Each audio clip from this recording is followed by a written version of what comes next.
चित्रकथा का वाचन। बच्चे जब बात करते हैं तब दीदी उनका कहना गौर से सुनती हैं और फिर उन्हें योग्य प्रतिक्रिया देती हैं।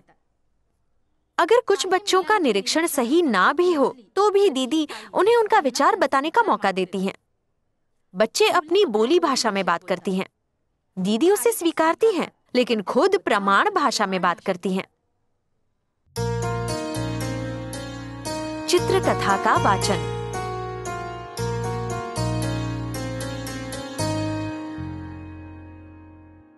ये चित्रों के पुस्तक का एक पन्ना है। इसमें कौन सा चित्र दिखाई दे रहा है? कौवा। बहुत अच्छे। कौन सा पंछी है? और भी कुछ दिखाई दे रहा है चित्र में। देखो, फूल दिखाई दे रहे हैं। ये फूल कौन से रंग के हैं? लाल। बहुत अच्छे। हाँ, अब इस चित्र में क्या दिखाई दे रहा है मुझे बताओ तो। क्या दिखाई दे रहा है? चित्रकथा का वाचन। इसका मतलब सिर्फ चित्र के नाम बताना नहीं है, पर उस चित्र की कहानी बताना है। कहानी बताने के लिए बच्चों को सही शब्द ढूंढने पड़ते हैं। यहाँ पर क्या है बताओ तो। फूल दिख रहे हैं। अब इस चित्र में कौवा क्या कर रहा है? नीचे देख रहा है। उसकी चोंच में कुछ है। क्या है बताओ तो। क्या दिख रहा है देखो तो चित्र में। कांटा। तो वो कांटा कहाँ पर ले जा रहा होगा? बहुत अच्छे। कहाँ? घोंसला बनाने। अब इस चित्र में देखो कौवा क्या कर रहा है। क्या कर रहा है इस चित्र में? हाँ, उड़ रहा है। अब अगले पन्ने पर बहुत बढ़िया चित्र है। क्या दिखाई देता है देखो? घोंसला। और कुछ? और इसके भी चोंच में कुछ है। देखो तो क्या है? कपड़ा। किस लिए लिया होगा इसने कपड़ा? ये इसका बच्चा है। उसने अपने बच्चे के लिए लिया है। ये इसका बच्चा है क्या? पर इसका नाम क्या है इस पंछी का? कौवा। तो ये बच्चा किसका है? यहाँ पर कहीं भी तुम्हें अक्षर दिखाई दे रहा है क्या? नहीं ना? ठीक है। अब इस चित्र में देखो क्या दिखाई दे रहा है? किसके अंडे होंगे ये? कौन से बच्चे के होंगे? कौवे के। बहुत अच्छे। यहाँ पर देखो कौवा कुछ कर रहा है। क्या कर रहा होगा? कहाँ पर बैठा है? हाँ, अंडों के ऊपर। अगले पन्ने पर देखते हैं क्या क्या है। हाँ, क्या है ये?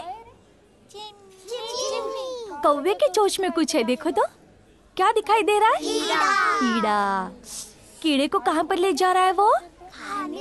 खाने के लिए। चित्र में दिखाई गई अलग अलग बातों और घटनाओं के बारे में योग्य सवाल पूछने से बच्चों के विचारों को दिशा मिलती है।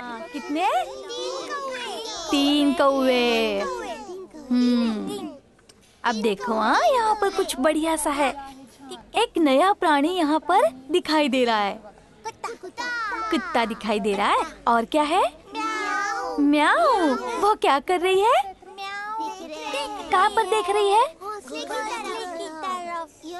घोंसले में तुम्हें क्या दिखाई दे रहा है? और अब इस चित्र में देखो क्या दिख रहा है? हाँ, पेंगुइन के बच्चे। और इस चित्र में क्या दिख रहा है? किस लिए चढ़ रही होगी वो? हाँ, बड़ी बिल्ली किस लिए ऊपर चढ़ रही होगी? बैठने के लिए। ठीक से देखो तो। हाँ, क्या खाने के लिए? हाँ, पंछियों को खाने के लिए। और उसका बच्चा। बिल्ली पेड़ पर क्यों चढ़ रही है? ऐसे सवाल पूछने पर बच्चे विचार पूर्वक उत्तर देते हुए दिखाई देते हैं। हाँ, ये किस लिए चढ़ी होगी? बच्चों को खाने के लिए। हाँ, बच्चों को खाने के लिए। अब देखो, हाँ, यहाँ पर क्या दिखाई दे रहा है अंत में? बच्चे उड़कर कहाँ पर गए? माँ के पास। माँ के पास। अच्छा। हाँ, और उसके बाद हाँ, तो अब तुमने इन चित्रों का वर्णन बहुत अच्छे से किया। तो अब तुम्हें क्या करना है? ये चित्र निकालना है और नीचे उसकी कहानी लिखनी है। ठीक है? समझ गए? आम्रपाली दीदी के पास जाओ, वो तुम्हें लिखना सिखाएगी। ये फिल्म देखकर हमने ये बातें सीखी। चित्र देखकर बच्चे अर्थपूर्ण कहानी बता सकते हैं, पर उनके विचारों को दिशा और चलन देने वाले सवाल पूछने की जरूरत है। बच्चों के विचार और कल्पनाओं को ध्यानपूर्वक सुनना चाहिए और उन्हें योग्य प्रकार की प्रतिक्रिया दें। चित्रकथा का वाचन छोटे गुट में लें। जिससे सारे बच्चे सहभाग ले सकें।